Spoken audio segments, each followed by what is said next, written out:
ಅಯೋಧ್ಯ ಯಾವ ನದಿಯ ದಡದ ಮೇಲಿದೆ? ಉತ್ತರ ಸರಯೂ. ಅಯೋಧ್ಯ ರಾಮಮಂದಿರ ಯಾವ ಶೈಲಿಯಲ್ಲಿದೆ? ಉತ್ತರ ಭಾರತೀಯ ನಾಗರ ಶೈಲಿಯಲ್ಲಿದೆ. ರಾಮಮಂದಿರ ನಿರ್ಮಾಣಕ್ಕೆ ಶಂಕುಸ್ಥಾಪನೆ ಮಾಡಿದವರು ಯಾರು? ಉತ್ತರ ನರೇಂದ್ರ ಮೋದಿ. ರಾಮಮಂದಿರದಲ್ಲಿರುವ ಕಂಬಗಳು ಹಾಗೂ ಬಾಗಿಲುಗಳ ಸಂಖ್ಯೆ ಎಷ್ಟು? ಉತ್ತರ 392 ಕಂಬಗಳು, 44 ಬಾಗಿಲುಗಳು. ರಾಮಮಂದಿರ ನಿರ್ಮಾಣದ ಕಂಪನಿ ಯಾವುದು?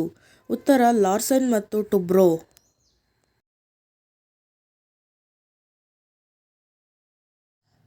ರಾಮಮಂದಿರದ ಎತ್ತರ ಎಷ್ಟು? ಸರಿಯಾದ ಉತ್ತರ 161 ಅಡಿ ಎತ್ತರ.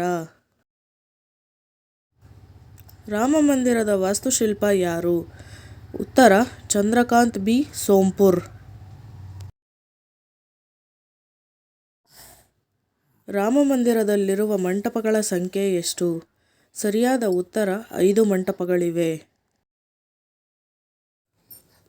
ರಾಮಮಂದಿರದ ಒಟ್ಟು ಪ್ರದೇಶ ಎಷ್ಟು? 2.77 ಎಕರೆ. ಒಟ್ಟು ಪ್ರದೇಶ 70 ಎಕರೆ. 70% ಹಸಿರು ಪ್ರದೇಶ. ಅಯೋಧ್ಯ ರಾಮನ ಪ್ರತಿಮೆಯನ್ನು ನಿರ್ಮಿಸಿದವರು ಯಾರು? ಸರಿಯಾದ ಉತ್ತರ ಅರುಣ್ ಯೋಗಿರಾಜ್.